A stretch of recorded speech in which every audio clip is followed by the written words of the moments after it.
ભાવતું હતું ને વેદે કહ્યું। વિજાપુર ગામમાં નાથાભાઈ નામના એક નાના ખેડૂત રહેતા હતા।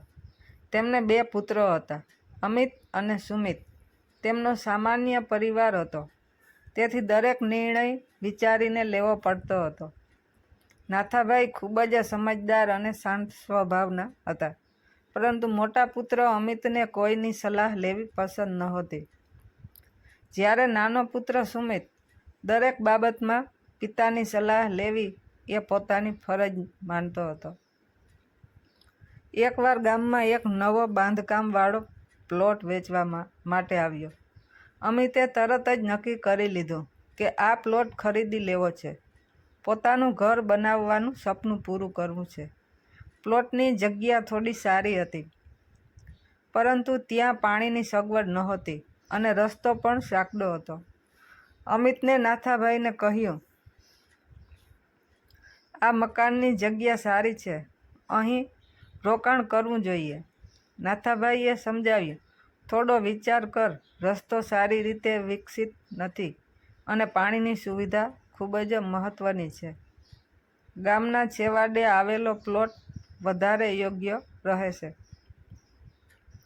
અમિતે તરત જ જવાબ આપ્યો, એ તો ગામનું પાદર કહેવાય, ત્યાં કોણ રહેવાનું પસંદ કરે? પરંતુ થોડા દિવસોમાં જ સુમિતે પોતાની બચતમાંથી થોડો મોટો પ્લોટ ગામના પાદર વિસ્તારમાં ખરીદ્યો। ત્યાં પાણીની લાઈન આવેલી હતી અને ગ્રામ પંચાયતની નવી યોજના મુજબ ત્યાં ટૂંક સમયમાં શાળા અને બજાર પણ બનવાનું હતું। અમિતે પોતાના ભાઈને પૂછ્યું, આ જગ્યા તને કોણે બતાવી? સુમિત હળવેથી હસીને બોલ્યો, પિતાજીએ તેમણે જે સલાહ આપી હતી તેમાં દૂરંદેશી હતી।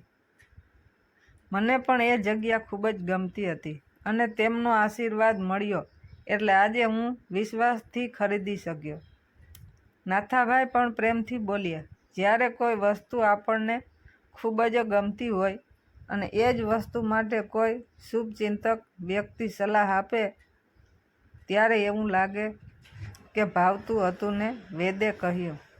જ્યારે કોઈ વસ્તુ આપણને ગમતી હોય ત્યારે જો આપણા શુભેચ્છક વ્યક્તિ પણ એ જ વાતનું સૂચન કરે તો તેમાં પ્રેમ અને સમજણ બંનેનો સમન્વય હોય।